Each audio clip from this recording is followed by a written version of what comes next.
धर्मवीर गडावरील वाचन संपवून आम्ही वेगाने वडूबुद्रुक या गावाकडे निघालो. पोचता पोचता संध्याकाळ झाली होती. सूर्यास्त होण्यासाठी काही क्षण बाकी असताना आम्ही समाधीजवळ पोचलो. छत्रपती संभाजी महाराजांच्या त्या समाधीचे दर्शन घेताना सर्वांचे मन गहिवरून आले होते. बोलण्यासाठी शब्द उरले नव्हते, परंतु मोहिमेचा मान राखण्यासाठी काही शब्द बोलणे आवश्यक होते. त्यामुळे राखून ठेवलेले काही शब्द समाधीच्या सानिध्यात वाचण्यासाठी आम्ही मोठ्या करुण अंतःकरणाने सुरुवात केली. वीर छत्रपती संभाजी महाराज की जय.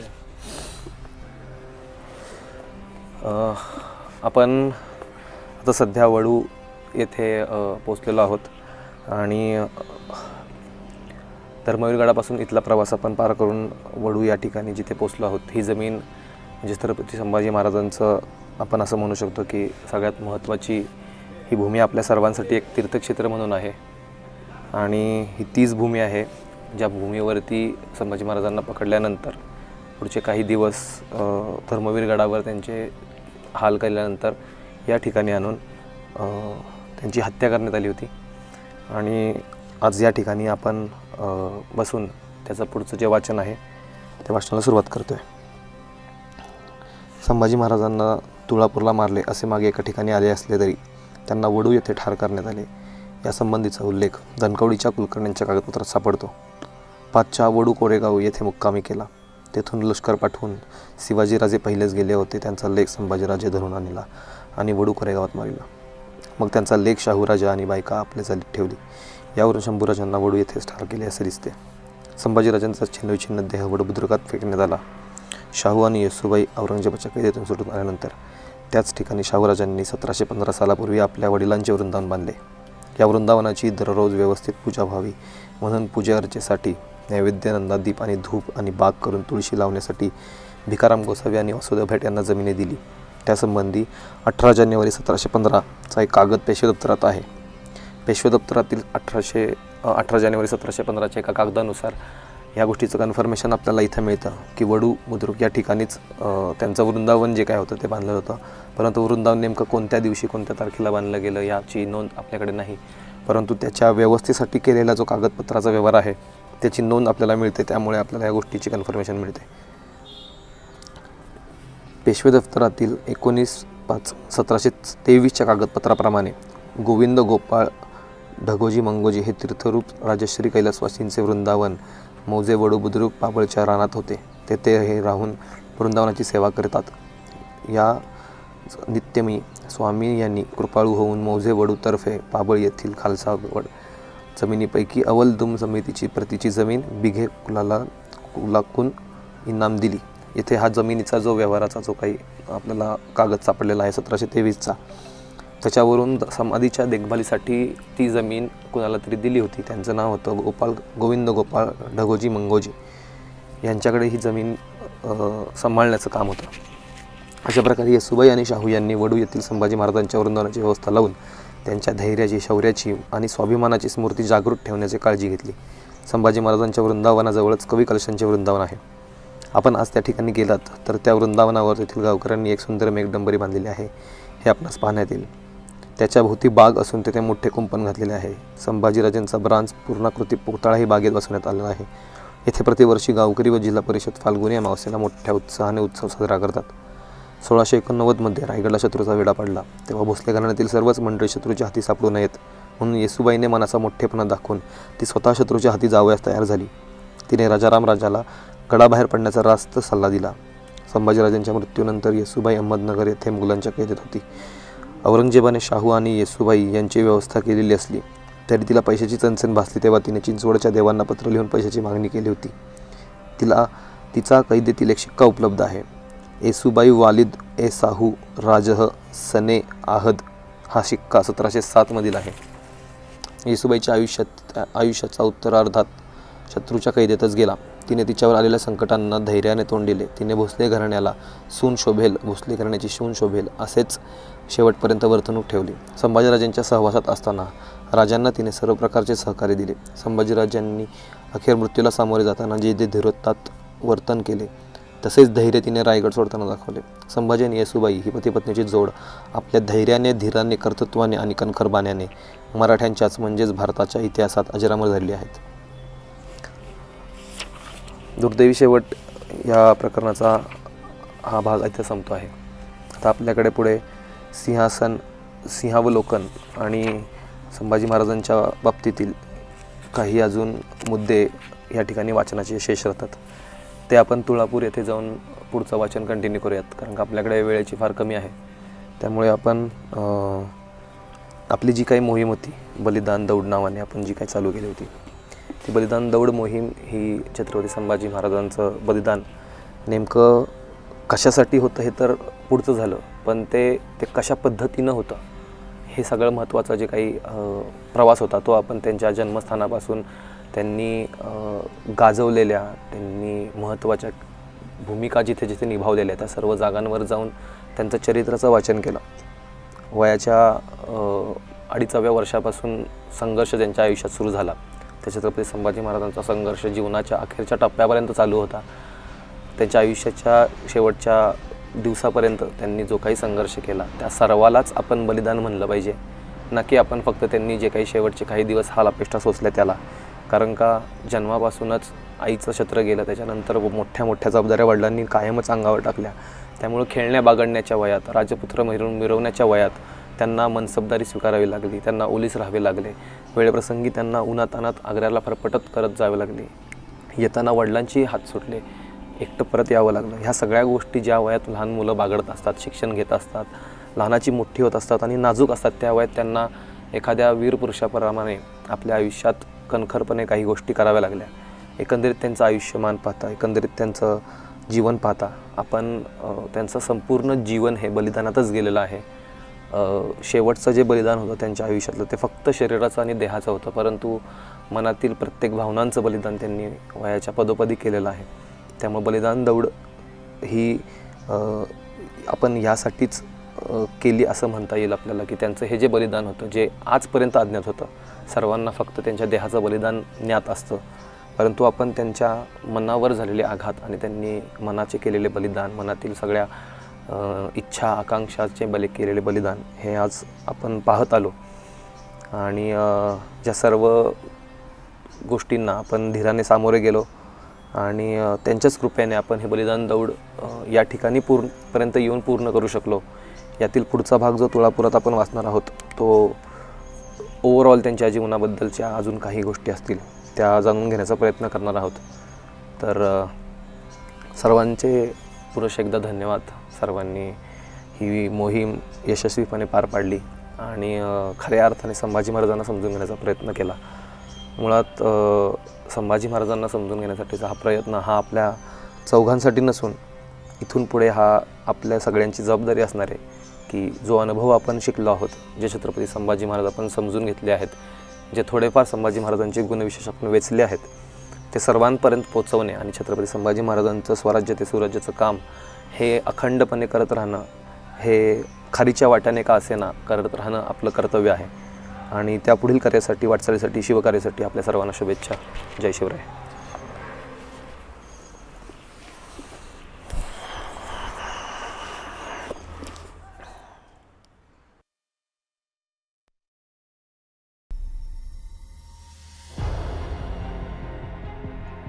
समाधीच्या सानिध्यात राहून तिथली ऊर्जा आत्मसात करण्याचा आम्ही प्रयत्न केला. कितीही वेळ तिथे बसलो असतो तरी मन भरणार नव्हते याची कल्पना आली. त्यामुळे शेवटी आम्ही तिथून निघण्याचा निर्णय घेतला.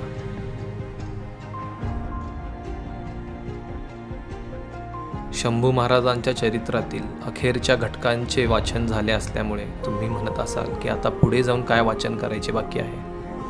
परंतु बलिदान दौड ही प्रेरणा घेण्यासाठी असल्यामुळे तिचा शेवट आम्हाला असा करुण अंतःकरणाने करायचा नव्हता. छत्रपती संभाजी महाराजांचे बलिदान हे फक्त त्यांच्या मृत्यूपुरते मर्यादित नसून त्यांचे संपूर्ण जीवन हे स्वराज्यासाठी एक बलिदान होते. त्यामुळे त्यांच्या चरित्राचा सार, त्यांचे मर्म समजून घेण्यासाठी आम्ही आपला मोर्चा तुळापूरकडे वळवला आणि तेथे वाचनासाठी शेष ठेवलेला सिंहावलोकन हा भाग वाचण्यासाठी सुरुवात केली. पुण्यश्लोक छत्रपती श्री शिवाजी महाराज की जय. धर्मवीर संभाजी महाराज की जय. तर आता आपण आपल्या 8व्या दिवशीच्या दुसऱ्या टप्प्याच्या शेवटच्या भागात आपण आलेलो आहोत. वडबुद्रुकला जाऊन आपण ज्या ठिकाणी छत्रपती शंभू महाराजांची समाधी आहे त्या समाधीचं दर्शन घेतलं. त्या समाधीतली ऊर्जा आपल्यात सामावून घेतली. त्या समाधीच्या जवळ आपल्याला शोक करण्यासाठी, वाईट वाटून घेण्यासाठी असंख्य घटना आहेत, परंतु तो शोक करून घेण्यापेक्षा तिथली ऊर्जा जर का आपण आपल्यासोबत घेतली तर त्याचा वापर आपण करू शकतो. शोक आपल्याला आपल्या कार्यापासून, मार्गापासून, जागेवरून हटवू शकतो, परंतु ऊर्जा जी आहे ती आपल्याला त्यांचंच कार्य पुढे न्यायला मदत करते. आणि ह्याचा आपल्याकडे याचा एवढा आपण अनुभव घेतलेला आहे. मराठी साम्राज्य जे काही आहे हे जर का रडत बसलं असतं, येसुबाई रडत बसल्या असत्या, शाहू महाराज रडत बसले असते, सरदार रडत बसले असते सगळे, तर पुढे आपल्याला काही करताच आलं नसतं. परंतु त्यांनी त्यांच्या जाण्याच्या ऊर्जेला जे काही पकडून ठेवलं आहे त्यामुळं आपण पुढे स्वराज्य टिकवू शकलो आणि वाढवू शकलो.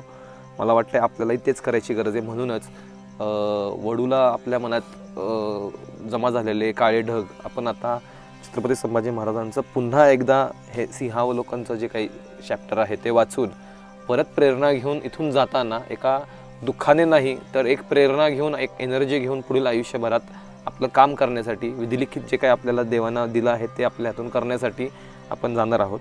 सो आता आपण ह्या भागाला, अंतिम भागाला सुरुवात करूयात.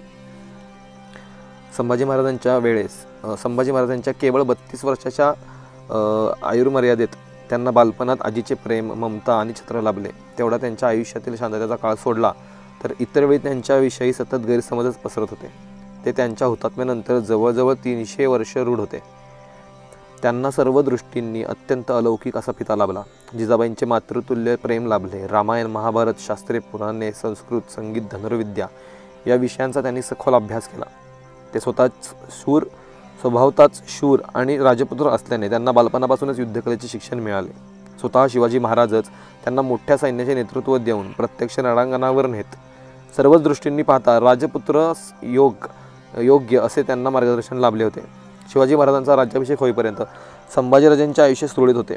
त्यांना युवराजपद मिळाल्यापासून त्यांच्या सावत्राईने, सोयराबाईने आपल्या मुलाला राजारामाला राज्यपद मिळावे यासाठी प्रयत्न सुरू केले. तेव्हापासून भोसले राजघराण्यात गृहकलह चालू झाला आणि संभाजीराजांच्या आयुष्याला कलाटणी मिळाली.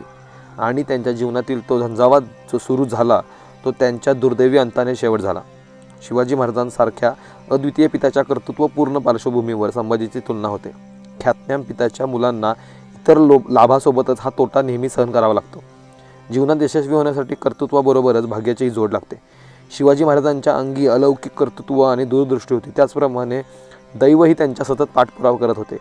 त्यांनी घेतलेली अफजलखानाची भेट त्यांच्या जीवनातील आग्रा प्रकरण याचा विचार केला तर ते सुदैवीही नसते तर अपयशही त्यांच्या पदरात पडले असते असे वाटते.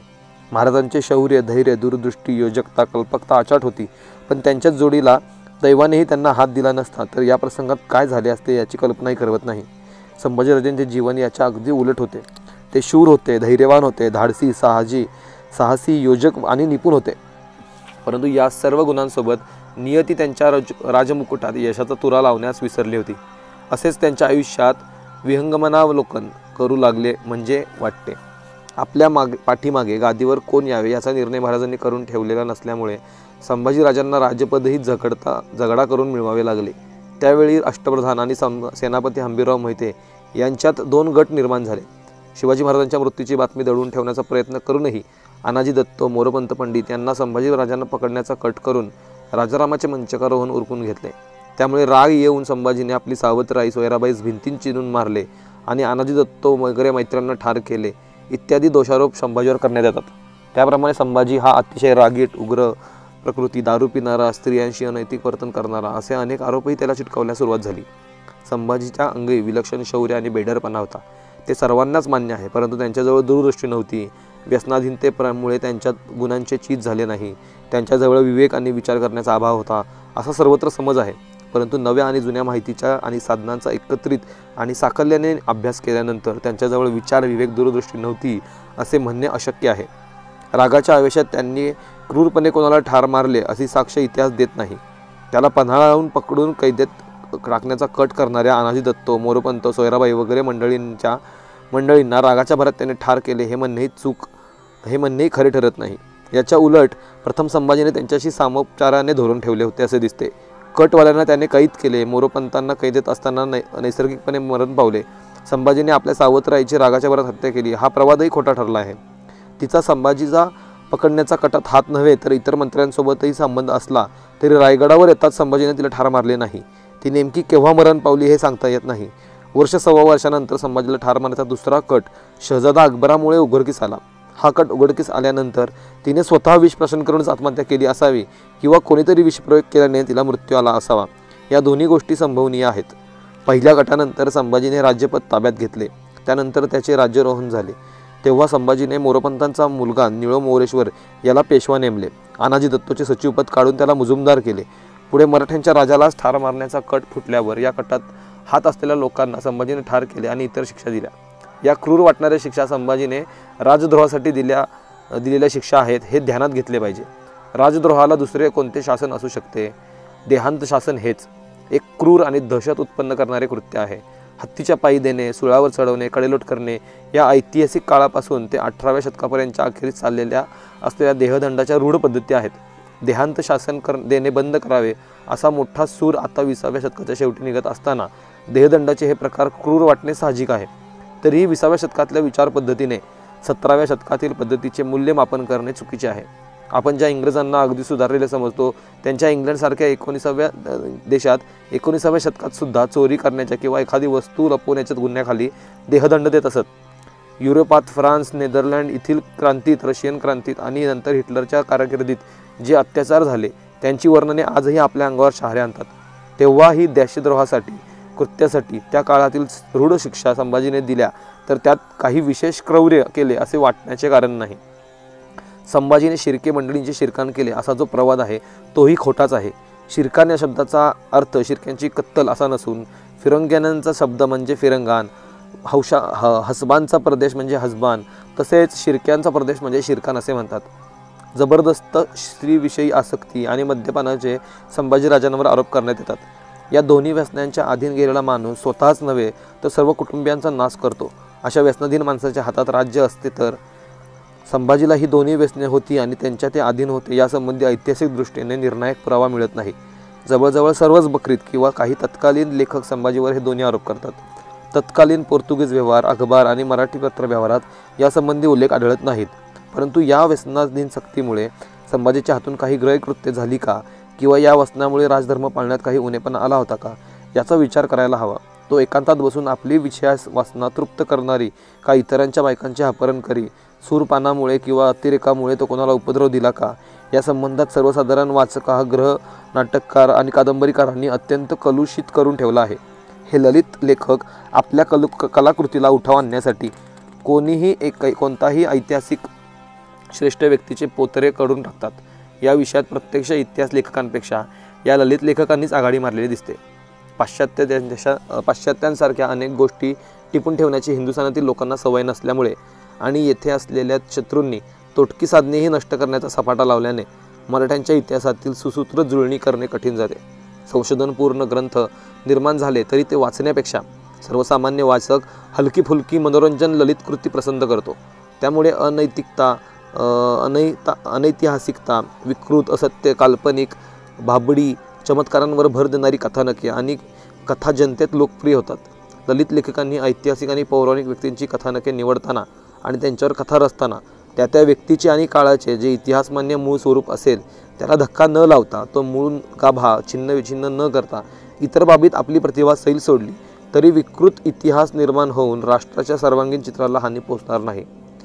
संभाजी महाराजांसाठी डिसेंबर 1682 मध्ये इंग्रज अधिकारी स्मिथ, 1684 साली इंग्रज वकील गॅरी थॉमस विल्सन, 1687 सालच्या सप्टेंबर महिन्यात जॉर्ज वेल्डन, रॉबर्ट ग्रॅहम हे वकील रायगडला गेलेले होते. तहाच्या वाटाघाटीसाठी त्यांचा अनेक दिवस इथे मुक्काम होता. 1680 साली डच वकील रेसिडेंट लेफेबेर महाराजांना भेटायला पन्हाळ्याला गेला होता. 1685 मध्ये पोर्तुगीज वकिलात राजांना रायगडावर भेटली. त्यात फई अंतियानू दे साऊ जुफेफ आणि इतर अनेक लोके होती. या परकीयांपैकी कोणीही संभाजींच्या वसनाधीनतेविषयी कोणत्याही रीतीने आपल्या प्रमुखांना कळवलेले दिसत नाही. शत्रुपक्षातील उणीधुनी टिपून त्याची नोंद करून जमेल तर त्या दोघांपासून लाभ उठवण्यात वकिलायतेचे लोक तत्पर असतात. हे ध्यानात घेतले म्हणजे संभाजीवर घेण्यात येणारा वसनाधीनचा आरोप खोटा ठरतो. संभाजी राजांनंतरच्या इतिहासात दारू वगैरे मागवल्याचे उल्लेख सापडतात. पहिला बाजीराव यावनी मस्तानीच्या प्रेमात पडला होता. तो मद्य मांसाहार करीत असे. अशा सर्वांचे राजकारणातील स्थान त्याच्या शौर्यावरून व इतर कामगिरीवरून न ठरवता ते विलासी मदिराभक्त स्त्रीलंपट होते, म्हणूनच ते सर्व दृष्टीने वाईट होते असे निकष लावणे चुकीचे आहे. या व्यसनाधीनतेने त्यांच्या पराक्रमी तुफानी जीवनावर दुष्परिणाम होऊन राज्य बुडालेले दिसत नाही. संभाजीराजांनी राज्य शकट हातात घेतल्यानंतर थोडेफार स्थित्यस्थावर होते न होते तोच औरंगजेबाचा चौथा मुलगा शहाजादा अकबर त्यांच्या आश्रयासाठी आला. अकबराला आश्रय द्यावा न द्यावा या विचारात ते असतानाच तो प्रत्यक्ष मराठी राज्यात येऊन पोचला. आलमगीराचा मुलगा मराठ्यांकडे आल्यामुळे मुघल अमीर उमरराव अकबराला पाठिंबा देतील तर औरंगजेबाला त्याच्याच राज्यातील बंडांना तोंड द्यावे लागेल अशी कल्पना होती. परंतु बादशहाच्या भीतीने राजपूत किंवा मुघल यांच्यापैकी कोणीच अकबराच्या पक्षाला उभे राहिले नाही. उत्तरेकडील सत्ताधीशांपैकी कोणी पाठिंबा दिला तर संभाजीच्या साह्याने उत्तरेत आपल्या पित्याविरुद्ध उठाव करावा अशी अकबराची कल्पना होती. संभाजीराजांनी अंबरचा म्हणजे जयपूरचा राजा रामसिंग याला पत्र पाठवून उत्तरेत उठाव करायला मनसुबा केला. राजा रामसिंगाने अकबराला मदत करून त्याला दिल्लीच्या तख्तावर नामधारी राजा म्हणून बसवावे अशी आणि सत्ता हिंदूंनी राबवावी अशी कल्पना होती. अकबर उत्तरेत गेला की औरंगजेबही उत्तरेत परत गेला असता. जमले तर बादशहाला कैद करायचाही मनसुबा होता. या मनसुब्याला पाठिंबा देण्याऐवजी बादशहाला विरोध न करता त्याचे सार्वभौमत्व मानावे असा राजा रामसिंग याने प्रथम सल्ला दिला. अकबराने इराणचा शहा आणि राजा रामसिंग यांना पत्रे लिहिली. अकबराला आश्रय देण्यात तुम्ही योग्य ते केलेत. आपण सगळे हिंदू आहोत म्हणून या परिस्थितीत जे करणे योग्य आहे असे तुम्हाला वाटते ते करायला मी तयार आहे असे रामसिंगाने पुढे लिहिले. या धाडसी बनसुब्यापैकी प्रत्यक्ष काहीच घडले नाही. तरीही या संबंधात संभाजीराजांनी रामसिंगाला जे पत्र लिहिले ते त्याच्या धाडसी, आक्रमक आणि कल्पक दृष्टीवर चांगला प्रकाश पडते यात शंका नाही. या मनसुब्यात राजा रामसिंगाने पुढाकार घ्यावा. हिंदू तत्वशून्य झाले आहेत, त्यांना धर्माभिमान राहिलेला नाही असे औरंगजेबाला वाटत असले तरी श्रुतीस्मृतींनी धर्म आणि जाती यांच्याविषयी जी कर्तव्ये नेमून दिलेली आहेत त्याची पायमल्ली आम्ही सहन करणार नाही असे सांगून संभाजी महाराज पुढे लिहितात, प्रजापालनाचा आमचा धर्म आम्ही टाळू शकत नाही. या दृष्ट यावनांशी युद्ध करण्यात आम्ही आमची संपत्ती, आमचा देश, आमचे दुर्ग, सारांश सर्व काही पणाला लावण्यास तयार आहोत. याच उद्देशाने आम्ही अकबर आणि दुर्गादास राठोड आश्रय दिला आहे. आम्ही यवनाधिपतीच्या अनेक सेनानायकांचा वध केला, कित्येकांना कारागृहात टाकले, काहींना खंड देऊन सोडून दिले. आता अशी वेळ आली आहे की या यवनाला पकडून कारागृहात घालणेही शक्य होईल. मग आपल्या देवतांची पुन्हा स्थापना करून धर्मकृत्य निर्विघ्नपणे पार पाडण्याची व्यवस्था करता येईल. या संभाजीच्या पत्रात त्याची करोड झेप दिसते. परंतु उत्तरेत पाठिंब्याचा अभाव आणि अकबराजवळही असलेला शौर्याचा आणि धाडसाचा अभाव या दोन्ही गोष्टीमुळे या योजनेला मूर्त स्वरूप येणे शक्य झाले नसावे. काही असले तरी संभाजीराजेंचे हे पत्र शिवाजी महाराजांनी राजा जयसिंगला लिहिलेल्या सुप्रसिद्ध पत्राची आठवण करून देते, यात शंका नाही. आतापर्यंत आपण जे चॅप्टर वाचले त्या सगळ्याच चॅप्टरपैकी काही चॅप्टरचा ह्यात ऑलमोस्ट सारांश आहे. म्हणजे एक पॅरेग्राफमध्ये त्यांनी आता हे इंटरप्रिटेशन आहे, ह्यात कुठेही तुम्हाला बकरीचा उल्लेख, ह्याचा उल्लेख, त्याचा उल्लेख दिसत नाही. सगळं वाचलं आहे आपण असं समजून आता त्यांनी स्वतःचं मत मांडायला सुरुवात केली आहे. ते मत मांडताना त्यांनी सगळ्या पुराव्यांचा अभ्यास केलेला आहे, याचा भाव ठेवलेला आहे की नाही बाबा, एवढे पोर्तुगीज, एवढे डच, एवढे फ्रेंच, एवढे इंग्रज अधिकारी जर का किल्ल्यावर जात आहेत, भेटत आहेत, तर आपल्याला लक्षात येईल की फॉरेनमध्ये दारू पिणं ह्या गोष्टीला काही विशेष हे नाही आहे, महत्त्व नाही, किंवा असेल तर उलट त्याला शेअर केलं जात होतं किंवा त्याचं प्रोत्साहन दिलं जात असायचं. आणि त्या काळापासूनच आपण बघतोय की त्या काळात दारूच्या वस्तू भेट देणं याचे प्रकार खूप होते. जर का संभाजी महाराज जर का दारू पिण्याचे व्यसनाचे असते तर या लोकांनी त्यांना नक्कीच भेट दिली असत्या किंवा त्याच्याबद्दल टिप्पणी करून आपल्याला लंडनला पाठवलं असतं. जसं आपण मागासपासून बघतोय कालपासून की छाटछूट गोष्टी, ज्या गोष्टींना व्हॅल्यूच नाही त्या गोष्टीसुद्धा ते लंडनला नेऊन पाठवत आहेत एवढ्या लांब. मग ही तर केवढी मोठी गोष्ट आहे. म्हणजे समकालीन लोकांनी ज्यांनी संभाजी महाराजांना बघितले त्यापैकी एकही व्यक्ती संभाजी महाराजांच्या व्यसनाविषयी किंवा स्त्रियांविषयी आसक्ती असण्याबद्दल लिहित नाही. ह्याची नांदी कुठून सुरू झाली तर आपल्याच लोकांनी बकरीमधून जो काही इतिहास पसरवायचा प्रयत्न केला, मग आपल्या लोकांना दृष्टांत कधी झाला या गोष्टीचा. संभाजी महाराज गेल्यानंतर, राजाराम महाराज गेल्यानंतर ज्यावेळेस तुम्ही बकरी लिहायला घेता त्या बकरीमध्ये जर का तुम्ही या गोष्टी नमूद करता, ज्या गोष्टीला ऐतिहासिक तथ्य पुरावा कोणी मागत नाही, अशा गोष्टी लिहिता, मग त्यावेळेस त्या गोष्टींचा एक रेफरन्स म्हणून ज्यावेळेस काही इतिहासकार, काही बखरकार किंवा पुढचे काही ललित साहित्य लिहिणारे जेव्हा करतात, त्याचा परिणाम काय होतो हे आपल्याला आज कळतं आहे. आणि हीच गोष्ट आजही होती आहे. म्हणजे एखादं कुठला तरी गोष्टीचा एक वाक्य सापडलं की त्या वाक्याला सत्य मानून त्याच्यावर कुठल्याही पिक्चरमध्ये किंवा सिरियलमध्ये डायरेक्ट एक सीन उभा केला जातो, त्याचा आपल्या मनावर परिणाम घडतो. किंवा एखाद्या व्याख्यानात आपण ऐकतो, जसं आपल्याला कळलं की नाही संभाजी महाराजांना 40-80 लोकांनी पकडलेलं. या गोष्टींमुळे होतं काय की एक गोष्ट चुकीची मांडल्यानंतर पुढच्या 10-100 गोष्टी पण तुमच्यावर संशय घेतल्या जातात. त्यामुळे ह्या पद्धतीने जसं डोकं लावून गोष्टी लिहिल्यात ना, तसंच आपण सगळ्या गोष्टींचा विचार मांडताना, लिहिताना, एक मत मांडताना, ठोकताना पण त्याच्यामध्ये एक शंका मनात कायम ठेवणं गरजेचं. कारण का उद्या एखादं चित्र जरी सापडलं तरी आपला पूर्ण अभ्यास फेल होऊ शकतो. या PhD केलेल्या मॅडम आहेत, यांनी सुद्धा एवढं सगळं लिहिल्यावर सुद्धा मला असं वाटते असं लिहिलं आहे इंटरप्रिटेशनमध्ये पण. हां, आहे असं लिहिलं नाही आहे. म्हणजे कुठेही ठोकायचं नाही. पण व्याख्यान करते, कीर्तनकार किंवा हे लोक असं होतं हे ठोकून देतात. महाराजांना असं पकडलं, महाराजांनी असं केलं, महाराजांच्या सोबत असं घडलं, महाराज बोटीत बसून चाललेले. अरे ह्या गोष्टीचा जर का पुरावाच नाही आहे, ह्या गोष्टीचा काही नाहीच आहे, तर एवढी कल्पना दाखवणं बरोबर नाही ना. कल्पना तुमची थोडीफार असेल तर ठीक आहे, पण काही अतिशयोक्ती केल्यामुळे काय होतं की पुढे मग तुमच्या या प्रत्येक गोष्टीवर संशय घेतला जातो.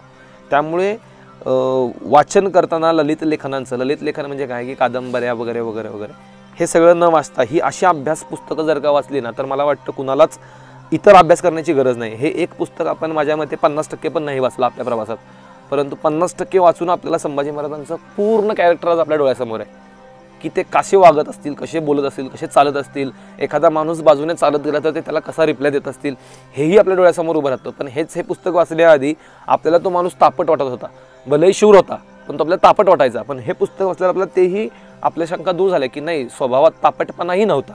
जर का अनाजी दत्तूसारख्या माणसाला ते माफ करू शकतात तर त्यांना काहीच अशक्य नाही आहे. त्यामुळे हे जे इंटरप्रिटेशन आहे हा म्हणजे सगळ्याच गोष्टीचा सार आहे आत्तापर्यंतच्या घडलेल्या गोष्टीचा. आपण पुढे चर्चा करूयात. संभाजीराजांची एकूण कारकिर्दी जेमतेम 9 वर्षाची. त्यात त्यांनी पोर्तुगीजांशी लढा देऊन त्यांची आशियात कधीच झाली नव्हती एवढी फजिती केली. तरुण वयात त्यांना अद्दल घडवली, अनेक विजय संपादन केले. इंग्रजांचा सारखा पाठिंबा मिळत असून सुद्धा सिद्धीला त्यांनी चांगले तोंड दिले. इंग्रजांचा सतत दमात ठेवले. कर्नाटकात हरजीराजे महाडिक यांच्या करवी राज्याची वाढ केली. राजपुतांचे बंड मोडून त्यांचा बंदोबस्त करून औरंगजेब बादशाह आपले सरदार आणि आपली मुले, आपले नातू, आपले अफाट सैन्य आणि जंगी सामुग्री घेऊन दक्षिणेत आला. शिवाजी महाराजांच्या काळात मराठ्यांना नेस्तनाबूत करण्यासाठी राजा जयसिंग आला होता. त्यापेक्षा ही आपत्ती फार मोठी होती. महाराजांना त्यावेळी जयसिंगाशी तह करून जवळजवळ 27 गड सोडावे लागले.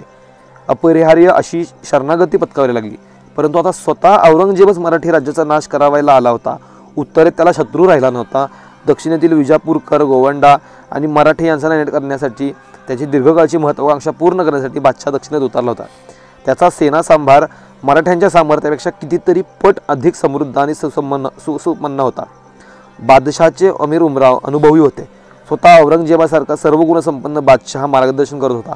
औरंगजेब वयाने सुद्धा मोठा होता. त्याचे राजकारण जास्त होते. कुटिलनीतीचे कौशल्य आणि अनुभव संभाजीराजांपेक्षा पुष्कळ मोठा होता. अखिल हिंदुस्थानाचा बादशाह होऊन इस्लामी राज्य स्थापन करण्याची त्याची महत्त्वाकांक्षा होती. अशी सर्व दृष्टींनी वरचढ असलेली आपत्ती टिचभर स्वराज्यावर कोसळली होती. अकबरातून आणि इतर फारसी साधनातून उपलब्ध झालेले सविस्तर वृत्त मी मराठा मुघल संघर्षात दिलेच आहे. यावरून असे लक्षात येते की संभाजीराजांनी औरंगजेबाला आपल्या अधिकाराची सतत बदली करण्यास भाग पाडले. मुघलांचे अवाढव्य सैन्य आणि त्यांच्या बादशाही सरंजाम कुठेही स्थिर देऊ दिला नाही. मराठ्यांनी कोणीही मुघल सेनापतीला यश मिळू दिले नाही. औरंगजेबाचा मुलगा शाह आलम दक्षिण कोकणात गेला तेव्हा त्याच्या लाखभर सैन्याची मराठ्यांनी दानादान उडवून दिली. त्याला कोकणातून सुखरूप परत यावे म्हणून औरंगजेबाला कुमक पाठवावी लागली. माणसे, घोडे, मालवाहू जनावरे, धान्य यांचा मराठ्यांनी गनिमी काळाने नाश केला. या हल्ल्यातून वाचलेली माणसे औरंगजेबाने धाडल्या मदतीमुळेच कोकणातून जीव वाचवून विजापूरला परत जाऊ शकली. सुरतेकडून समुद्रमार्गाने येणारी सरहदी शाह आलमच्या पदरात पडू न देता मराठ्यांनी ती लुटून दिली. यानंतर मराठ्यांनी शाह आलमला जखमी केले. आता हा जो पॅराग्राफ सुरू झाला की संभाजी महाराजांची एकूण कारकीर्द जेमतेम 9 वर्षाची, ते आता ह्या शाह आलमच्या याच्यापर्यंत, ह्याच्यामध्ये आपण कधीही करत नाही अशा तुलना ह्याच्यात केलेल्या आहेत. आपण कधीही ह्या गोष्टींचा विचार नाही करत की शिवाजी महाराज आणि संभाजी महाराजांची आपण जेव्हा तुलना करतो तेव्हा आपण सगळ्याच गोष्टीची तुलना करणं गरजेचं आहे. म्हणजे त्यांच्यासाठी असलेलं पाठबळ, त्यांच्यासाठी असलेली त्यावेळेसची परिस्थिती, त्यावेळेस असलेलं आजूबाजूचं वातावरण, त्यावेळेस आजूबाजूचे सरदार घराणी ह्यांच्या घरावर असलेल्या संकटांची जाणीव, त्यांच्या असलेलं डिप्रेशन, म्हणजे ह्या सगळ्या गोष्टींचा महाराजांना झालेला सपोर्ट. पण हेच ज्यावेळेस संभाजी महाराजांच्या बाबतीत घडलं त्यावेळेस सगळ्या गोष्टी किती विरुद्ध होत्या आणि सगळ्या गोष्टी किती वेगळ्या होत्या. म्हणजे महाराज जयसिंगासमोर तह करतायत. म्हणजे इन शॉर्ट आपण म्हणूच शकतो की महाराज त्यांच्यासमोर हारले जयसिंगासमोर. मग जयसिंग तर औरंगजेबाच्या आपण म्हणू शकतो की 10% पण नव्हता. मग तिथे महाराजांना हार ॲक्सेप्ट करायला आणि तह सेटलमेंट करायला चान्स मिळाला.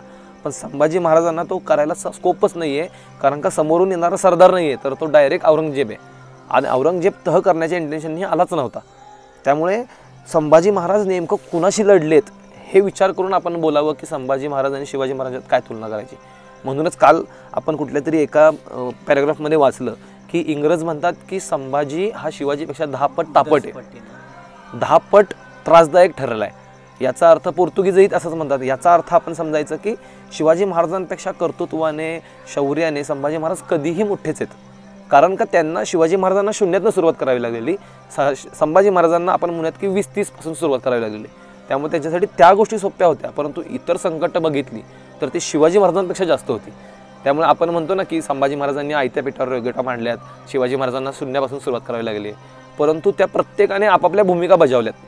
ज्या ज्या स्टेजला जे जे वागलं पाहिजे ते प्रत्येकानं वागलं आहे. म्हणून संभाजी महाराज मी तर समजतो की कोणी वेगळे नाहीतच. शिवाजी महाराजांचाच अंश त्यांच्यात आहे आणि शिवाजी महाराजांचाच आत्मा त्यांच्यात आहे. फक्त वेगळं शरीर आहे.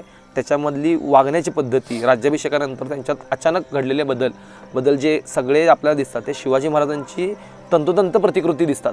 सगळ्या घटना ज्या आपण वाचल्या त्या सगळ्या जुळत्याच आहेत. त्यामुळं शिवाजी आणि संभाजी हे काही व्यक्ती जरी असल्या तरी त्यांच्यातला जो विचार आहे तो महत्त्वाचा आहे. तो विचार जिजामातांमुळे झाला ना, तसा जिजामातांमुळे झाला. दोघांना एकाने शिकवलेलं आहे ना, जिजामातांनी शिकवलं ना दोघांना पण. त्यांना ज्यांनी शिकवलं त्या सगळ्यांची लक्षणं आणि वागणूक बघा, सगळ्यांची व्यवस्थित आहे. इवन येसूबाई या सुद्धा जिजाबाईंच्या अंडर वाढल्या.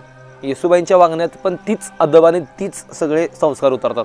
त्यामुळे संस्काराला काय महत्त्व आहे हे पण आपण त्या दिवशी पुरंदरवरपासून आपण ते वाचतच आलो आहे. त्यामुळे इतिहास वाचणं खूप सोपं आहे, पण इतिहास समजून घेणं फार अवघड आहे. म्हणजे वाचून आपल्याला 2-4 गोष्टी कळतात, पण समजून घेताना ह्या सगळ्या गोष्टींचा विचार करायला लागतो, जो आपण मला वाटत नाही की फार करतो.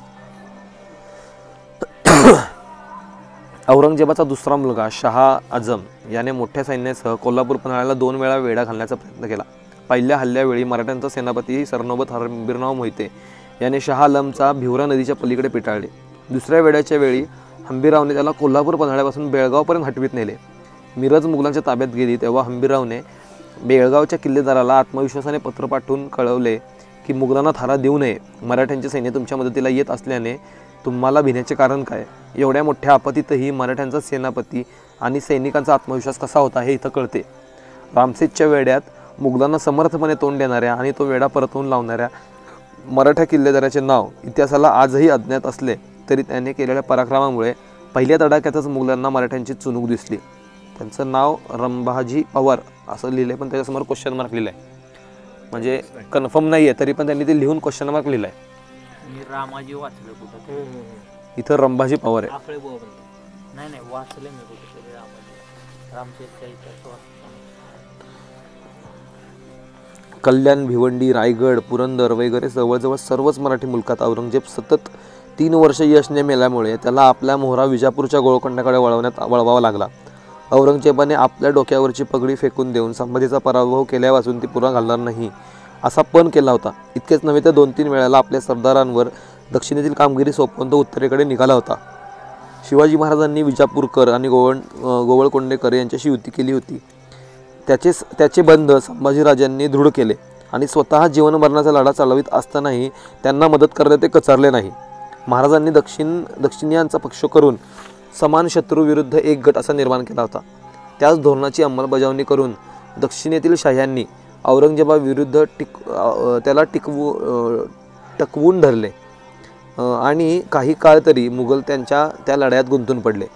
या सर्व आघाड्यांवर तोंड देत असताना कधी गोवा, कधी हप्सान, कधी कर्नाटक, कधी राजापूर, कधी सिंहगड, तर कधी चवताळलेल्या शूर सिंहासारखा गरजत गंगा तीरावरी तुटून पडणाऱ्या संभाजीला मदिरा आणि मदिराक्षींच्या नादात गुंतून पडण्याचा वेळ मिळणे शक्य आहे का?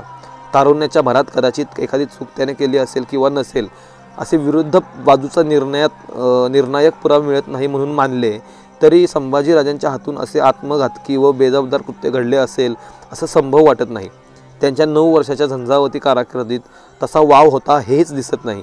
अकबराच्या आगमनाचा फायदा घेऊन संभाजीने उत्तरेत जावयास हवे होते असे काही इतिहासकारांचे मत असले तरी मुघलांचे एवढे संकट ओढवले असताना संभाजीराजांनी ते धोरण स्वीकारणे धाष्टाचे व आत्मघातकीपणाचे झाले असते. पोर्तुगीज आणि शिवाजी महाराजांचे संबंधही त्या काळाकारच्या शेवटी ताणले गेले होते. संभाजीराजांनी प्रथम त्यांच्याशी समोपचाराने धोरण अंगीकारले. औरंगजेबाने पोर्तुगीजांना दिलेल्या चिथावणीमुळे ते धोरण त्यांना बदलावे लागले. त्यांनी मुघलांशी हात मिळवणी करू नये म्हणून राजांनी प्रयत्न केले. त्यांचा काही उपयोग होत नाही असे दिसताच त्यांनी आक्रमक धोरण स्वीकारून दोघांनाही कोकण जिंकवायचा हेतू धुळीस मिळवला. मराठ्यांचे सैन्य पळपुटे आहे असे पोर्तुगीज समजत त्यांना संभाजीने जो जबरदस्त तडाखा दिला तो त्यांच्या पूर्वेकडील वास्तव्यात त्यांना कोणीही दिला नव्हता असे स्वतः पोर्तुगीजांनीच कबूल केले आहे. शहा आलमचे मोठे सैन्य स्वराज्यावर चालून येत आहे हे कळताच संभाजीराजे चपळाईने तेथून माघारी फिरले आहेत. सर्व शक्ती पणाला लावीत औरंगजेब यापूर्वी स्वराज्यावर चाल करून आला नव्हता. या प्रचंड शत्रूच्या सामर्थ्याला मराठ्यांनी एकाकीपणे तोंड द्यावे लागले. हा इतिहास वाचताना असेही मनात येते की संभाजीराजांच्या काळात ओढवलेले हे प्रचंड संकट जर शिवाजी महाराजांच्या कारकिर्दीत कोसळले असते तर त्यांचीही संभाजी महाराजांसाठी तारंबळ उडल्या वाचून राहिली नसती. महाराजांनी नेहमीप्रमाणे काही युक्ती केली असती आणि हे संकट निवारण करण्याचा प्रयत्न केला असता असे साहजिक मनात येते. संभाजीने धैर्याने आणि धडाडीने शत्रूला तोंड दिले. स्वराज्याला शत्रूचा वेढा पडला असताना तो डगमगला नाही. आपल्या पित्याचे अनुकरण करून त्याने काही युक्त्या प्रयुक्त्या केल्या किंवा नाही हे कळत नाही, परंतु औरंगजेब स्वतः दक्षिणेत उपस्थित असताना तसे युक्तिप्रयुक्तीचे राजकारण जमून हे प्राणांत संकट निभावणे असते असे वाटत नाही. संभाजीच्या हयातीत मराठे शत्रूला चांगल्या प्रकारे तोंड देत होते, परंतु मराठ्यांचा राजा शत्रूच्या हाती सापडल्यावर आणि राजाराम कर्नाटकात पाहिल्यानंतर मराठ्यांची फारच हालाकी झाली. विजापूर आणि गोवळकोंड्यांची राज्य नष्ट झाली असल्याने त्या काळात राज्यांचे आधारस्तंभ आणि राज्यांचे सार ते दुर्ग मुघलांच्या ताब्यात जाण्यास सुरुवात झाली. सन 1678 मध्ये रागावून आणि गृहकालाला विटून स्वतःच्या कर्तृत्वावर राज्य मिळवण्याच्या इच्छेने संभाजी दिलेरखानाला जाऊन मिळाला. ऐतिहासिक दृष्टीने पाहिले तर स्वतः शिवाजी महाराजांनीही विजापूरकरांचे जहागीरदार म्हणूनच आपल्या कर्तृत्वाला प्रारंभ केला होता. शहाजीराजांनी आपले कर्तृत्व आणि पराक्रम कधी विजापूर तर कधी निजामशाही असे कधी मुघलांसाठी खर्च केला होता. तेही परकीय सत्तेचे जहागीरदारच होते. त्या दृष्टीने संभाजी केवळ मुघलांना मिळाला म्हणून त्याला दोष देता येत नाही, परंतु दिलेरखानाने हिंदूंवर केलेले अत्याचार, अन्याय आणि गैरवर्तणूक सहन न होताच संभाजी त्याच्या हातावर तुरी देऊन पळून आला हेही ध्यानात घेतले पाहिजे.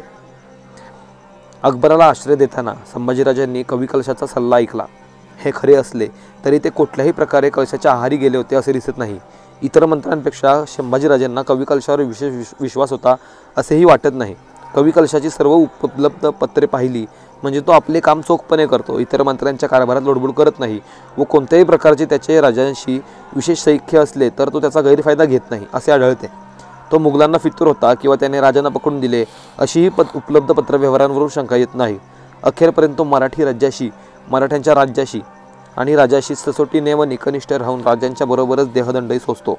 संभाजीराजांच्या राज्यकारभाराची सविस्तर माहिती यापूर्वीच दिलेली आहे.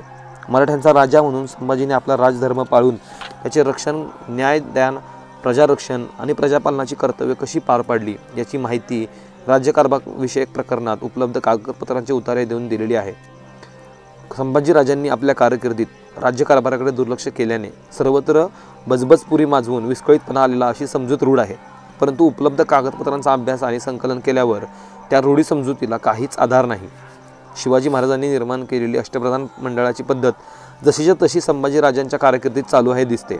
पेशवा, मुजुमदार किंवा अमात्य, सचिव, सुमंत, पंडितराव किंवा दानाध्यक्ष, वाकेनिवीस, मुख्य न्यायाधीश आणि सरसेनापती ही पदे अबाधित होती.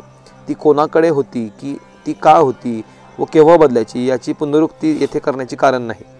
संभाजीराजांनी कवी कलशाला छंदोगामात्य हे पद देऊन ते त्याच्यासाठी नव्याने निर्माण केले असा सर्वत्र समज आहे, परंतु शिवाजी महाराजांच्या राज्याभिषेकावेळी उत्तरेस छंदोगामात्य प्रधान रघुनाथराव पंडितराव सुवर्ण कलश मधुपर्ण घेऊन उभे राहिले असा उल्लेख सापडत असल्याने त्या रूढ समजुतीलाही काही आधार नाही.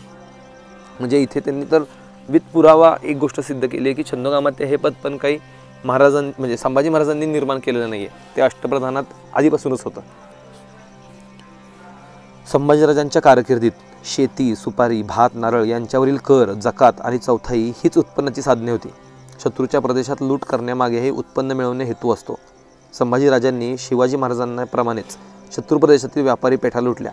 त्यांनी औरंगाबाद आणि बुरहानपूर येथे केलेली लूट शिवाजी महाराजांच्या सुप्रसिद्ध सुरतेच्या लुटीची आठवण करून देते. या लुटी इतक्या परिपूर्ण होत्या की त्यामुळे तेथील मुसलमानांना शुक्रवारचा नमाज पडण्यासही जागा उरली नव्हती. बुरहानपूर शहर हे विश्वरूपी सुंदरीच्या गालावरील तीळ समजले जात असे. मराठ्यांनी ते शहर लुटले तेव्हा ते पाऱ्यासारखे अस्थिर झाले होते असे खुद अकबराने औरंगजेबाला खिजवून लिहिलेले आहे. अकबर औरंगजेबाला लिहितोय हे काय संभाजी महाराजांची तारीफ करण्यासाठी नाही, तो त्याच्या बापाला डिवचायला लिहितोय, पण नकळत तो संभाजी महाराजांच्या कर्तृत्वाची जाण करून देतोय. हां, पण टोमण्यात पण आपलं कर्तृत्व दिसतंय ना महाराजांचं, पण हेच आपल्या लोकांनी नाही केलंय. आता हा उतारा आपल्याला त्याच्याकडून मिळतो की अकबराकडून, की अकबरची खिजवायला म्हणतोय की तुझ्या बुरहानपुराची हालत अशी करून ठेवली की तिथं मुसलमानांना शुक्रवारचा नमाज पडायला जागा नाही उरली. एवढं सुंदर तुझं शहर संभाजी महाराजांनी लुटून नेलं. तर ह्याच्यावरून कळतं ना की संभाजी महाराजांचं कर्तृत्व आपल्या लोकांपेक्षा दुसऱ्या लोकांनीच जास्त व्यवस्थित मांडलंय. भलेही ते त्यांच्या पद्धतीत मांडलं, त्यांच्या हिशोबाने मांडलं, पण कळतं तर चुकीचा घेतला ना अर्थ काही नाही. आता इंग्रज काय म्हणतात, महाराज हे होते संतापी होते, म्हणजे हे होते शीघ्रगोपी, पण ह्यांनी यांचा अर्थ चुकीचा घेतला ना आपल्या लोकांनी. शीघ्रगोपी रागीट घेतला, हे घेतला. ते त्यांच्यासाठी शीघ्रगोपी होते, शत्रूसाठी शीघ्रगोपीच असणार ना. मित्रांसाठी आपल्या लोकांनी मित्रासाठी पण शीघ्रगोपी करून टाकलं. म्हणजे एवढे शीघ्रगोपी असते तर मला तर वाटतं अनाजी दत्तूला त्यांनी पहिल्याच ह्याच्यात मारलं असतं. अहो मग शिर्केला पण सोडलं नसतं. हो, शिर्के काय असे गेलेत का त्यांना हे करूनच गेलेले आहेत ना, आणि शिर्क्यांना मारायला त्यांना काही जड नव्हतंच ना.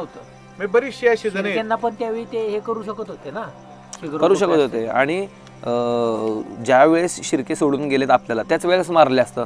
आम्ही तेच म्हणतोय ना, त्यावेळेस नाही मारलं असतं. आणि त्यावेळेस नाही मारलं. ह्याच्यावरून आपल्याला कळतं ना की जे काही संभाजी महाराजांबद्दल आत्तापर्यंत किंवा अजूनही काही गोष्टी रूढ आहेत त्यातल्या कितीतरी गोष्टी बदलणं गरजेचं आहे. आणि त्या बदलण्यासाठी आता प्रत्येकजण उठून आपल्यासारखं मोहिमा आखेल आणि अशी साधनं वाचेल असं नाही आहे. त्यामुळं आपल्याला जेवढं शक्य आहे, जसं शक्य आहे तसं आपण आपल्या पद्धतीनं लोकांना समजावणं सांगणं हेच आपल्या हातात आहे. न्यायदानाचे कामही राजा, न्यायाधीश, हुजूर हाजीर, मजलिस व धर्मसभा करीत असे. समाजाच्या काळात न्यायाची रीत राहिली नव्हती. विचार न करता शिरच्छेद करावा.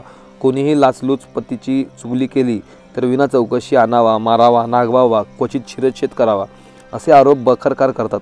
परंतु राजांच्या कारकिर्दीत केंद्र सत्तेपासून सुभेतर्फे न्यायदानाची पूर्ववत पद्धत चालूच होती हे स्पष्ट दिसते. शिवाजी महाराजांच्या कारकिर्दीत प्रल्हाद निराजित 1680 ते 88 पर्यंत मुख्य न्यायाधीश होते. मोरेश्वर पंडितराव हा पंडितराव किताब होता आणि हाजीर मजलिस मार्फतच न्यायनिवाडा होत असे. सर्व प्रकारच्या तंट्या बखेड्यांचे निर्णय पद्धतशीरपणे घेण्यात येत असत. वतनांची चालू व रूढ परंपरा शिवाजी महाराजांनी मोडण्याचा प्रयत्न केला होता. वतन वृत्तीचे वाद पिढ्यानपिढी चालूच असत. एकाची वृत्ती दुसऱ्याला न देण्याचे शिवाजी महाराजांचे धोरण संभाजी महाराजांच्या काळात चालूच होते. याविषयी काही बोलकी उदाहरणे पूर्वीच दिली आहेत. अशी चोख व्यवस्था असली तरी याच वतनांच्या लोभातून शिर्के आणि इतर वतनदारांनी स्वार्थापोटी फितुरी केली. काही वतनदार शत्रूला मिळाले. शिवाजी जेधे आणि त्यांचा भाऊ सर्जेराव जेधे मुघलांना जाऊन मिळाले. सर्जेरावला परत स्वराज्यात यावयाचे होते. त्याने विचित्रगडाच्या किल्लेदाराशी परस्पर व्यवहार केला. हे संभाजीराजांना आवडले नाही. ते त्याला लिहितात, स्वामींच्या पायाशी दुर्बुद्धी करून 2 दिवसाचे मोगल यांच्याकडे जाऊन राहिलास. या उपरी गनिमाकडेच राहणे असले तरी सुखीच राहणे. तुमचा हिसाब तो काय? एक क्षणी स्वामी आज्ञा करीतात तरी गनिमा देखील तुम्ही कापून काढावीतच आहेत. तुम्ही परगाने सुभे सांगून गड किल्ल्याकडे राबते काय म्हणून पाठ करता. जो राबिता करणे स्वामींकडेच करून हुजूर वर्तमान लिहून पाठवावे असे जरब दाखवणारे पत्र राजांनी लिहिले. तरी स्वामीची एकनिष्ठता दाखवित असल्यास त्याला अभयपत्र देण्याचे त्यांनी आश्वासनही दिले. गंगास्थानाच्या निमित्ताने एक जहागीरदार शत्रूला फितूर होत आहे असे कळताच संभाजीराजांनी त्याला देहांताची शिक्षा फरमावली. म्हणजे एखाद्या घराण्यातला एक जण चुकला म्हणून अख्खं घराणं कापून काढणं हा हिशोब तेव्हा नव्हता. हे आपण आता करतो की नाही एखाद्या घराण्यानं एखादं काहीतरी सत्कार्य केलं की त्याच्या पिढ्यानपिढ्या आपण त्यांना त्या सवलती किंवा त्या पिढ्यानपिढ्या त्यांना त्याचं यश देत बसतो. पण महाराजांच्या काळात तसं नाही आहे. आता ह्यात बघा ना, वंशजांनी हे केलं आहे म्हणून जेधेंना, सर्जाराव जेधेंना संभाजी महाराज असं म्हणतायत का की नाही तुमच्या पूर्वजांचं काम आहे, आता तुम्हाला नावाजलं पाहिजे? नाही, तुम्ही चुकताय तर तुमच्या कानाखालीच मारणार. मग हे आज का नाही आपल्याकडं? आपण का वंशजांना नावाजायचं? आपण का वंशजांच्या मग ते कोणाचेही असो, कुठल्याही घराण्याचे असो, तुमचं स्वतःचं कर्तृत्व काय महाराजांसाठी? आज महाराजांचे गड किल्ले त्यासाठी तुम्ही काम करत असाल तर चांगली गोष्ट आहे, मग तुमचं नाव घेण्याची गरज आहे. पण तुमच्या 17व्या 12-13 पिढ्या मागच्या कोणीतरी एखादं काहीतरी काम केलंय म्हणून त्याचा रिवॉर्ड तुम्हाला देणं पण चूक आहे आणि त्याचा दोष तुम्हाला देणं पण चूक आहे. प्रत्येक जण आहे ना, पण आत्ताचं कर्तृत्व काय हे महत्वाचं आहे. तुमच्या घराण्याने त्यावेळेस काय केलं, जर का त्याचं पुण्य घेत असाल तर त्याचं पाप पण घ्या, असं माझं म्हणणं आहे. पाप पुण्य तर पेट पडला, अभ्यास करा. हा, घराण्याचा ते अभ्यास पाप पुण्य तेव्हाच कळेल ना त्यांना की आपल्या घराण्यानं काय केलंय. पाप पुण्याचा तुमचं मागचं सोडून द्या, पण तुमच्या जन्मानंतर तुम्ही काय केलंय महाराजांसाठी हे महत्वाचं आहे. की महाराजांचे विचार कसे जगलेले आहेत हे पण महत्वाचं आहे ना. तसं तुमची पिढी जर का महाराजांसाठी काहीच कर्तृत्व नसेल आणि तुम्ही फक्त मिरवण्याचं काम करत असाल, तुम्ही 19 तारखेला तिथीनुसारच फक्त जागे होत असाल तर ते चुकीचं आहे ना. मग 2च दिवस जागे होणार आणि तुम्ही त्याचं श्रेय घेणार, हे चुकीचं आहे ना. हे बघा, त्यांचं श्रेय घेणं कमी होऊ शकत नाही, पण त्यांना दिलेली जाणारी व्हॅल्यू कमी करणं आपल्याला ते. तुम्ही असाल वंशज तिकडे, तुमचा असेल काय जे काय तुम्ही करत असाल कर्तृत्व तुमच्याकडं, तुझं कर्तृत्व सांग मला, तुझं आज कर्तव्य तू काय. आज तू रथाला जर का 1 लाख खर्च करतोय तर तू वर्षभरात 50,000 तरी खर्च केले का किल्ल्यासाठी? मग ते 1 लाख तुझ्या घरी ठेव. मग जनजागृती तरी काय केली? कमीत कमी जनजागृती कुणाची प्रत्येकाच्या ह्याच्यानुसार काहीतरी केलंच पाहिजे महाराजांसाठी. आता काय झालंय, महाराजांना भाव मिळतोय ना, मग त्या भावात हात धुवून घ्यायचा आणि आपल्याला भाव मिळवून घ्यायचा. सगळेच घराणेशाहीवाले तर सगळेच, की इकडच्या माणसाचं एक वेगळं म्हणणं, इकडच्या माणसाचं एक वेगळं म्हणणं आहे आणि प्रत्येक जण महाराज आमचे कसे सांगायचा प्रयत्न करतोय. पण हे करत असताना महाराज जातीनं विभागले गेलेले नाहीत, तर विचारांनी विभागले गेलेत. ज्याचे विचार महाराजांचे, महाराज त्याचे, मग तो मुसलमान असला तरी चालेल. तसे आपल्या पण समाजातल्या लोकांनी माती खाल्लीच आहे. तुमचे महाराज म्हणून घ्यायची लायकीच नाही. तुमच्या घरात महाराजांचं बदलायची वेळ आली लोकांना. नाही, आडनाव बदलायची ती वेगळी, ती जुन्या काळातली सोडा. आत्ताच्या काळातल्या लोकांनी पण किती माथ्या खाल्ल्यात. महाराजांच्या कामाला विरोध करणं, महाराजांच्या कामाला विरोध करणं. शृंगारपूरला तो माणूस काय म्हणला, स्मारक बनवायला विरोध कुणाचा आहे तर बाहेरच्यांचा नाही तर गाववाल्यांचाच आहे स्मारक बनवायला. ह्याच्यावरूनच कळतं ना आपल्याला की आपल्या लोकांमध्ये ती भावना तेव्हाही होते आणि आजही आहे. त्यामुळे ह्याच्यावर पर्याय आपल्या हातात काय आहे की अशा लोकांना थाराच न देणे म्हणजे उभंच न करणे. एक होते एक जाती म्हणजे एक घराण्यातले आणि प्रतिष्ठित घराण्यातल्या, त्यांचा फोन येतो सारखा की असं स्वतःहून सारखा मुद्दामून फोन करायचा. मला कळलं ना गणित काय. नंतर कळलं की त्यांचं म्हणणं असं होतं की आपण त्यांचा इंटरव्ह्यू घ्यावा ह्याचा, मला समजलेलं शिवरायचा. तर मग मी स्पष्ट सांगितलं की आम्ही इंटरव्ह्यू त्यांचाच घेतोय ज्यांनी ह्या आयुष्यामध्ये महाराजांच्या आयुष्यात धरून काहीतरी केलंय. त्याच्यावर तो गप्प बसला. नाही आम्ही काही पिक्चरला प्रोड्यूस केलं आहे. मी म्हणलं पिक्चरला प्रोड्यूस करणं हे महाराजांसाठीचं कर्तृत्व नाही. म्हणलं त्याचा मोबदला अपेक्षित असतो प्रोड्यूस करतात. तुम्ही दान नाही केलेत पैसे, बरं दानच करायचं तर किल्ल्यांना करा. पण ह्या गोष्टींमुळंच आपल्या हातात काय आहे की त्यांना फाट्यावर मारणं आणि आपलं काम चालू ठेवणं, या व्यतिरिक्त आपण काय नाही करू शकत. मुघलांच्या भीतीने मराठ्यांना सहाय्य करण्यास कचरणारे इंग्रज लंडनहून 28/10/1685 लिहितात, you should enter in to close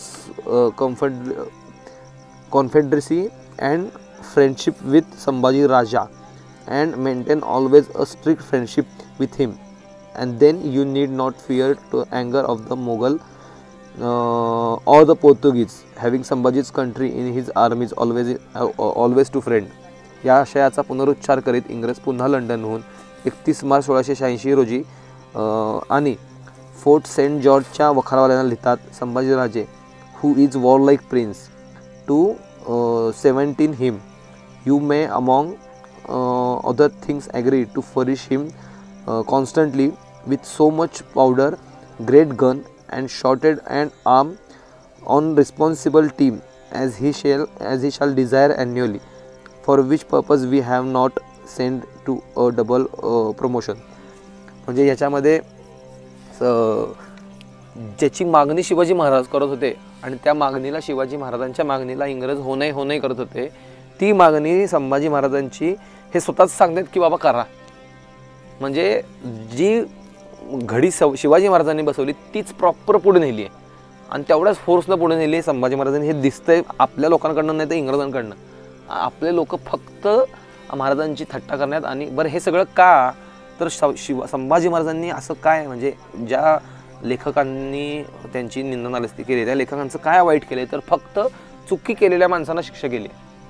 यात पण ह्या लोकांनी जे काय केलं ना हे जातीचा द्वेष धरूनच केलेलं आहे.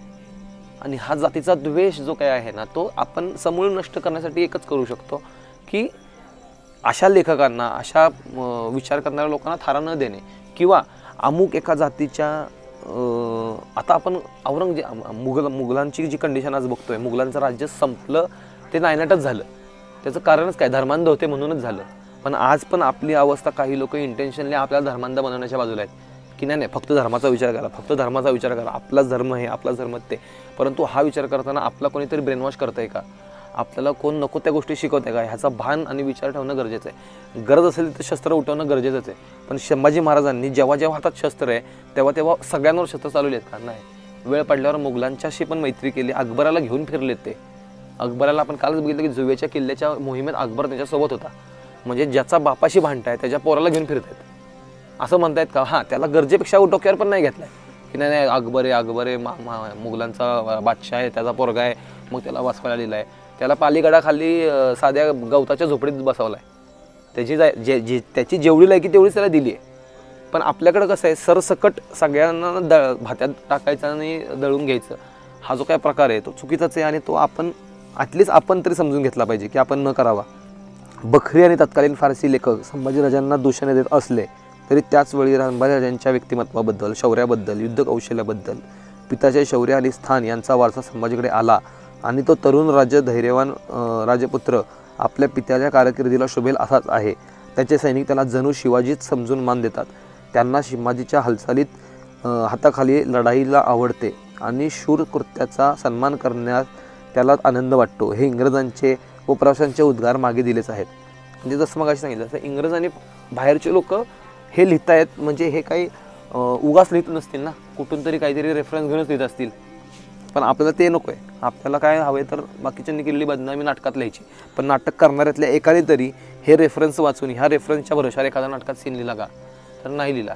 याचा अर्थ नाटक करते पण त्या चिटणीसाच्या जातीतले म्हणण्यापेक्षा ती जात आजची जात नाही, तर ती जी काही विचाराची जी जात आहे की नाही एखाद्या माणसाला जर का बदनाम करायचं तर ठरवून बदनामच करायचं, ही ती जात. मग त्या जातीत कुठल्या जातीचा माणूस येऊ शकतो. औरंगजेब दक्षिणेत प्रत्यक्ष ठाण मांडून बसला असताना संभाजीराजांनी न डगमगता वराड, खानदेश, औरंगाबाद, सोलापूर, परिंडा, बुऱ्हाणपूर आणि अहमदनगर येथे मुघल प्रदेशात आक्रमक हल्ले केले, लुटमार केली. त्यामुळे औरंगजेबाचे आक्रमण काही काळ मंदावले. या आक्रमक आणि संरक्षक हल्ल्याचा सविस्तर वृत्तांत अखबारावरून पूर्वी दिलेला आहे. पराभव झाला की औरंगजेब आपल्या अधिकाऱ्यांना बडतर्फ करत असे. त्यामुळे मुघल अधिकारी शक्य तितके आपले पराभव फजिती दडवून हे वृत्तांत पाठवित. त्यात मराठ्यांची हानी व सैन्याचे आकडे फुगवलेले असतील असे गृहीत धरूनच त्यांचा विचार केला पाहिजे. तरीही त्यातून जी माहिती मिळते ती मराठ्यांची आणि संभाजीराजांची धडाडी, शौर्य, आक्रमण आणि संरक्षण या धोरणांच्या बाबतीत चांगलीच बोलकी आहे. संभाजीराजांनी मरण पत्करतानाही जो मानेदारपणा आणि जे शौर्य दाखवले ते अद्वितीय आहे. संभाजीराजे या युद्धात पराभव करणे जवळजवळ अशक्य आहे हे लक्षात येताच औरंगजेबाने त्यांना पकडण्याचा डाव टाकायला सुरुवात केली. पोर्तुगीज विजराईचाही संभाजीला पकडण्यात प्रयत्न फसला होता. संभाजीराजांनी औरंगजेबाला पकडता येईल असे राजा राम सिंगाला लिहून पाठवले होते. प्रत्यक्षात तसा त्यांनी प्रयत्न केला होता की नाही याचा संदर्भ लागत नाही. परंतु दैवाची फासे उलटे पडले आणि राजेच संभाजीच्या हातात सापडले. राजेच औरंगजेबाच्या हातात सापडले. औरंगजेबाने संभाजीराजांसारख्या मातब्बर आणि जसं तसे बाण्याने वागणाऱ्या शत्रूला जीवदान दिले असते असे वाटत नाही. संभाजीराजांसारखा शूर राजा नाहीसा केला म्हणजे मराठी राज्य चटकन गिळंकृत करता येईल ही बादशाची कल्पना मात्र फोल ठरली. जीवावर बेतले म्हणजे माणसे अशी स्वाभिमान शून्य होतात याची उदाहरण इतिहासात कमी नाही. संभाजी महाराजांनी असा काळिमा लावून घेतला नाही. जे शत्रूला शरण तर गेलेच नाहीत पण त्यांनी शत्रूपुढे मानही वाकवली नाही. त्यांचा देह औरंगजेबाच्या पाशवी वृत्तीला बळी पडला. पण त्याच बलिदानातून आणि हौतात्म्यातून मराठी राज्य बचावले हे भारतीयांना केव्हाही विसरता येणार नाही. हे अचाट कृत्य केवळ शिवाजी महाराजांसारख्या सिंहाला शोभेल असेच त्यांच्या छाव्याने करून दाखवले. ते शेवटी संगमेश्वराजवळील नावडी नावाच्या खेड्यात पकडले गेले. ते परिस्थितीमुळे, औरंगजेबाच्या डोळेस बातमीदारांमुळे आणि शिर्के वगैरे मराठी फितूर लोकांमुळे.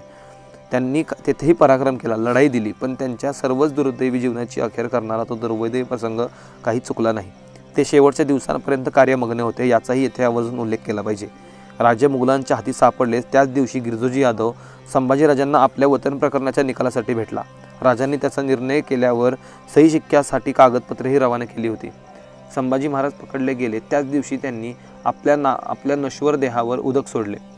त्याच औरंगजेबाच्या हातावर तुरी देऊन शिवाजी महाराज आणि स्वतः बालसंभाजी आग्र्यातून निसटले होते. त्याच मुक्कामात बालसंभाजीने औरंगजेबाला दरबारात मल्लयुद्ध करण्यास नकार देऊन आपला बाणेदारपणा दाखवलाच होता. युवराज संभाजीला पकडावायचा घाट ते दिल्लेर खानाकडे गेले असताना आलमगीरांनी घातला होता, पण तेव्हाही संभाजीराजे जागरूक होऊन मुघलांकडून पळून आले. हा शूर आणि कर्तृत्ववान राजाचा इतिहास औरंगजेब विसरणे शक्यच नव्हते. बादशाला सावज हाती सापडताच त्याचे डोळे काढले व हा इतिहास आठवून पुन्हा संभाजी निसटला तर या भीतीने आणि सूडबुद्धीने औरंगजेबाने राजांना आंधळे केले. डोळे गेले तर संभाजीराजे बिचकले नाहीत, तशीच बादशहाची सूडबुद्धी थांबली नाही. प्रत्यक्ष मृत्यू होईपर्यंत राजांचे हाल करीत राहिला, परंतु या दृढ निश्चयी राजाला त्याची कुठली पर्वा होती. त्यांनी कर्तव्य करताना, राजद्रोह्यांना शिक्षा देताना अशी कठोर बुद्धी दाखवली होती. जन्मभर चारही बाजूंनी वेढलेल्या शत्रूशी लढा दिला होता. आपल्या प्रदेशाला दिलासा देणारा, माधर्व आणि कळकळ दाखवणारा राजा तितकाच कठोर आणि निश्चयी होता. शिवरायांशी आठवावे, जीवित तृणवत मानावे, इहलोकी परलोकी तरावे कीर्तिरूपे हा रामदास स्वामींचा उपदेश आठवून देशासाठी राजांनी देह कपदार्थ मानला होता.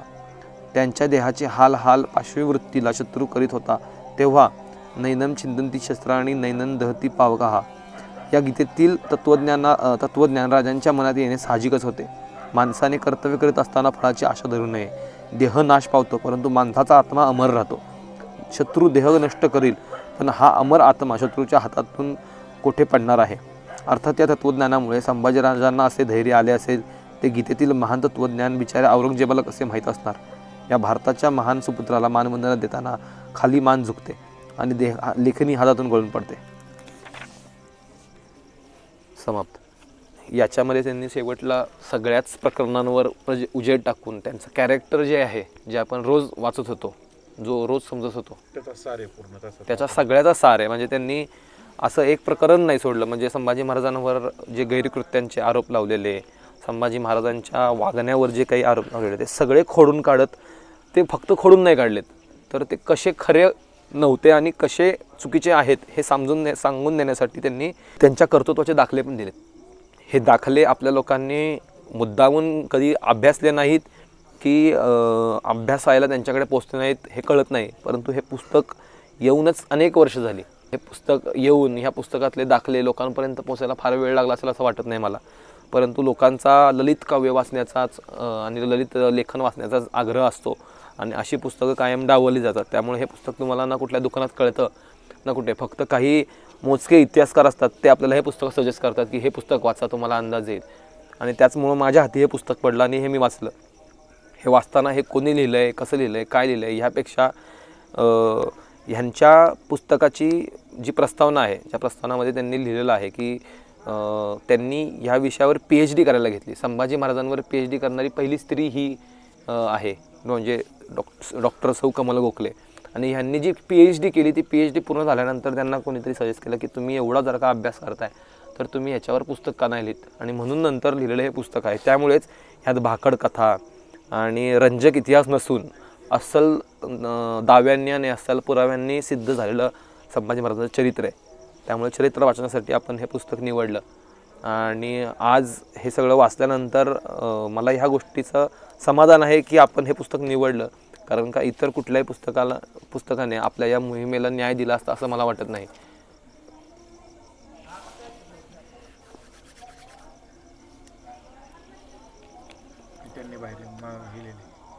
त्यांनी शेवटला पुढे हे रडलेली देवासी पण आत्मा अमर आहे. आत्मा अमर आहे, तोच आत्मा अमर महत्त्वाचा आहे. हा शब्द लय महत्त्वाचा आहे. नाही, आज काय म्हणून आपण हे करतोय?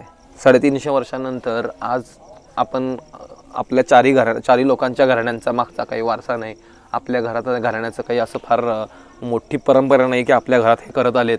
आपल्याला असं काय वाटलं की आपण हे संभाजी महाराजांची बलिदान यात्रा केली, त्याचं कारणच मुळात ते आहे की संभाजी महाराजांनी त्यावेळेस जे पेरून ठेवले ते आज उगवतंय. तेच सांगितलं ना, 300 वर्ष ते जगले असते का? ते अमृत पितोय आपण, त्यांनी ते अमृतच आहे ना. ते 350 वर्ष जगू शकले असते का? आपण आज म्हणतो ना की नाही संभाजी महाराज जगायला पाहिजे होते, संभाजी महाराजांना मृत्यू यायला नव्हता पाहिजे, शिवाजी महाराज पुन्हा जन्मायला पाहिजे. अरे पण शरीर नश्वर आहे, ते आज न उद्या जाणारच आहे. जगणार आहेत तर ते त्यांचे विचार, आणि तेच विचार जगणार आहेत. त्यांनी सगळ्यात जास्त चिरंजीव विचारच असतात. ते विचार टिकवणं आपल्या हातात आहे फक्त, एवढं नक्की. जर का आपणही असे शांत बसलो आणि संभाजी महाराजांचं विचार महत्वाचे, विचार हो पण विचार महत्वाचे आहेत. हे वाक्य आणि हे कोट महत्वाचं झालंय, पण याची अनुकरण नाहीये. अनुकरणाच्या हिशोबाने विचारांना कोण महत्व देते? नाही, काय होतं माहितीये का, आपण हे 8 दिवस जायचा प्लॅनच आपला ह्याच्यासाठी होता. कारण काय होतं माहितीये का, माणूस मशानात आला तर जगायचं कसं फक्त ठरवतो, दवाखान्यात गेला तर निरोगी राहायचं कसं बघतो, कोर्टात गेला तर भांडणं कशी नाही करायची बघतो. फक्त माणूस त्या कल्पनेत राहते पुरतं, तेवढाच त्या सिच्युएशन पुरतं. आपण 8 दिवसच ह्या कॅरेक्टरमध्ये राहायचाच विचार, त्याच्यामुळे की आपण पूर्ण समजण्यासाठी या कॅरेक्टरमध्ये राहिलो. आता मी तर हे म्हणतो की आपण आता 8 दिवस म्हणजे आयुष्याचे आपले खर्चे गेलेले आहेत आणि हे सत्कर्मी लागलेले आहेत. पण हे कधी सत्कर्मी लागतील अजून माहिती आहे का? 4 जणांचे विचार 40 जणांपर्यंत जातील, तेव्हा हा आपला खरा उद्दिष्ट साध्य होईल. म्हणजे आजकालच्या युगात तर आपण प्रबोधन करीत नाही की कोणाला प्रबोधन करून कोण सुधारण काय सुधारण माहीत नाही, पण आपल्या जणी प्रयत्न करून एखादा तरी सुधारला तरी आपले 8 दिवस कारणे लागतील. मला